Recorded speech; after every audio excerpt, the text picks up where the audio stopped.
Grace survives the wedding from hell and ends up sitting on the steps of a burning mansion in a ruined dress, covered in blood, looking like bridal trauma in human form. Police and paramedics rush in, she panics, blacks out, and flatlines in the ambulance. While they work on her, she flashes back to the night before. Her rich in-laws forced her into a hide-and-seek ritual, hunted her through the house, tried to sacrifice her, and because she survived until dawn, the whole family exploded like cursed champagne bottles. So when she wakes up handcuffed to a hospital bed and Detective Bassett tells her she's being held for murder and arson, it's hard not to think the universe is taking the piss. Then Faith arrives, and that reunion is colder than a morgue drawer. They haven't spoken in 7 years, but Grace still had her listed as next of kin. Bassett gives them a minute, and instead of hugging it out, they start sniping immediately. Grace is hurt that Faith lived near her and never reached out. Faith says Grace made it clear she didn't want a sister. Grace finally decides to tell her the truth. The wedding, the hunt, the ritual, the fact her husband stabbed her, and yes, the fact everyone exploded. Faith thinks it sounds insane, which is fair because it is. At the same time, an ancient billionaire corpse named Chester hears the Ladomas family is gone and sends word to the other cult families that the high seat is now up for grabs. All around the world, rich freaks react with joy like Satan just opened a stock exchange. Chester's twins, Ursula and Titus, assume the power should pass straight to them because rich kids are born thinking inheritance is a personality. Chester says no, rules still matter, and if they want the seat back, they have to win it properly. Then he hands them a pillow. So the twins smother their own father together like they're finishing a family chore. Back at the hospital, Grace is being marched out by Bassett when one of the other cult loonies, Bill, appears in the corridor and buries a knife in the detective's neck. Grace and Faith run while Bill stalks them with another blade. They hide behind a reception desk, dart through side rooms, grab Bassett's gun, and still end up cornered. Bill knocks Grace down and gets ready to finish her, but before he can, he explodes. Just fully bursts apart. Faith freaks out. Grace grabs the handcuff key, gets free, takes back her bloodstained wedding dress from evidence, and tries to leave. Of course, the cult lawyer appears and ruins that plan immediately. He gasses both sisters, and when they wake up, they're being flown to a luxury resort where the rest of the cult council is gathering. The place gets cleared out fast, weddings are canceled, guests are kicked out, and the remaining families arrive with their spoiled children, weird spouses, and assorted useless hangers-on. Grace and Faith are tied to chairs while the lawyer explains what this all is. The council has 6 powerful families, but with the Ladomas clan gone and Bill's family blown up for cheating, there are only 4 left in play. Since Grace survived the original game, she triggered a rare clause that gives her the right to compete for the high seat herself. She says she doesn't want the chair, the power, or any part of this evil rich person book club. Tough shit. She has to play again. This time, the heads of the remaining families will hunt her, and if she survives until dawn, she wins. If one of them kills her, they take the seat. Grace refuses until they threaten Faith, which is how the cult gets her compliance. Classic emotional blackmail with a side of Satan.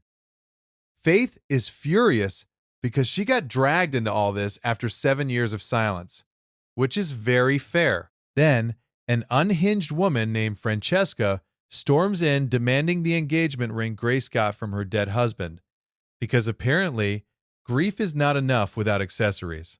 Grace says she threw it at him before he exploded, which sends Francesca into another tantrum.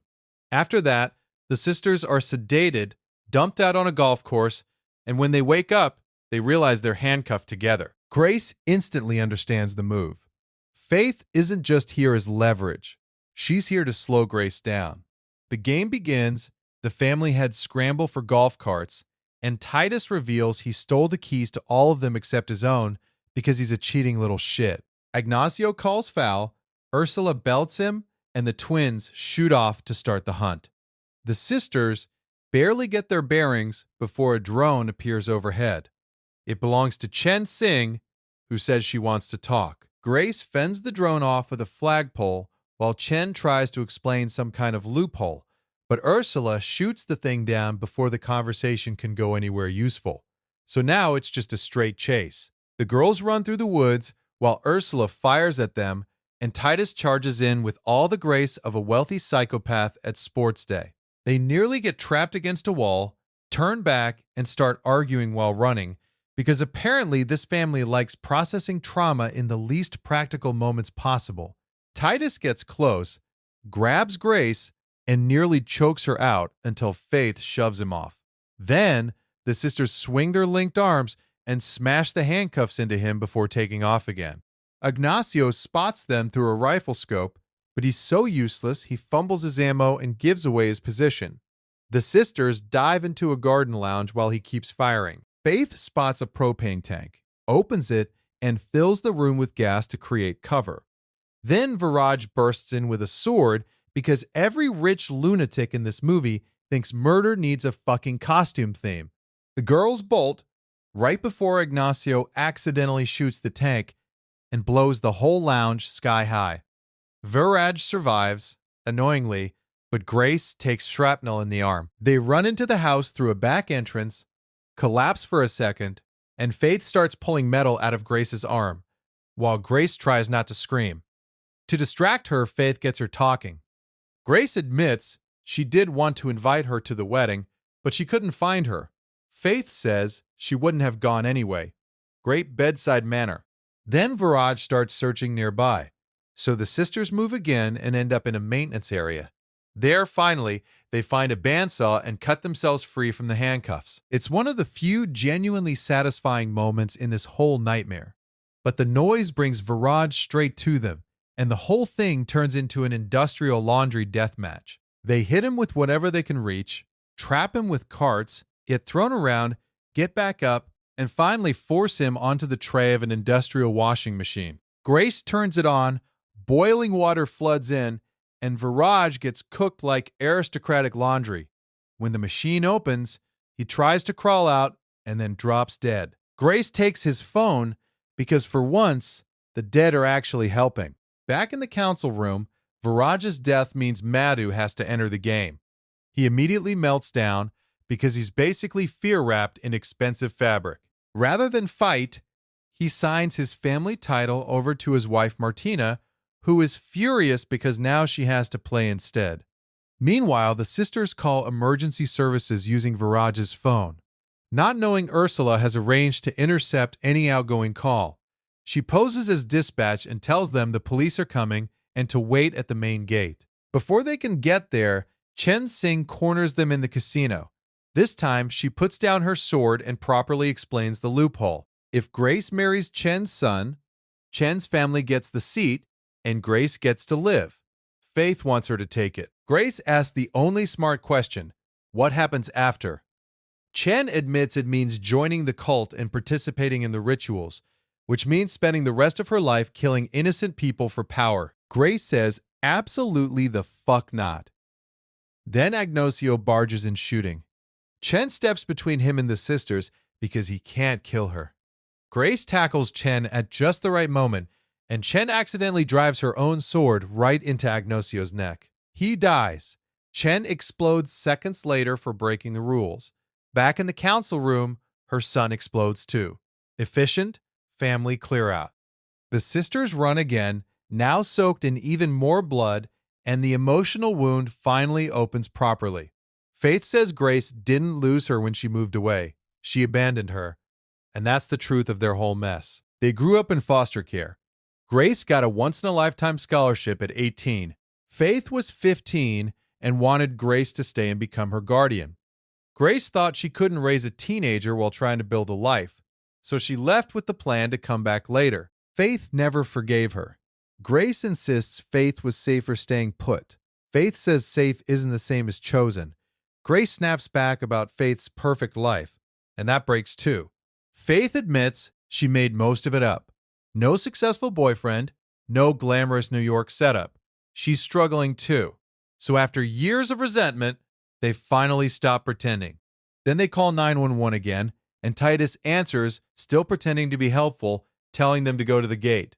The twins rush there, expecting to trap them, but Grace and Faith ambush them from behind instead. Faith cracks Titus with a sword, Grace grabs Ursula's gun, and for one brief, beautiful second, the sisters are actually winning. Then Martina comes tearing through in a car and smashes through the gate because she is done with all of this rich devil bullshit and wants out. In the chaos, Titus recovers, Faith hesitates because she won't leave Grace, and Ursula drives a huge nail into Grace's shoulder. Before she can finish the job, Faith comes back and knocks Ursula away. So much for being deadweight. The sisters grab the twins' golf cart and get the hell out of there. Back inside the house, Grace yanks the nail out of her own shoulder while Faith rummages through abandoned guest bags and finds pepper spray and medicine. Then, because their timing is fucking terrible, they start fighting again. Grace says maybe she was right to leave years ago. Faith storms off, hurt. Grace takes the meds with wine like the world's worst nurse and has a full breakdown. Then Francesca attacks with a rocket launcher because apparently this movie wanted to end one subplot in the dumbest way possible. She holds the thing wrong and blows up another room. Then she and Grace blind each other with pepper spray and start flailing around, hitting furniture, walls, and mostly air. It's ridiculous. Grace finally gets her eyes clear enough to smash Francesca in the face with a keyboard and leave her behind. Faith, meanwhile, gets caught by Titus, who beats the shit out of her and tells her she's only ever been good at slowing Grace down. Ursula actually tells him to stop, because Faith technically isn't part of the game. Titus hits Ursula too, because he's fully feral at this point. Then they decide to use Faith as bait.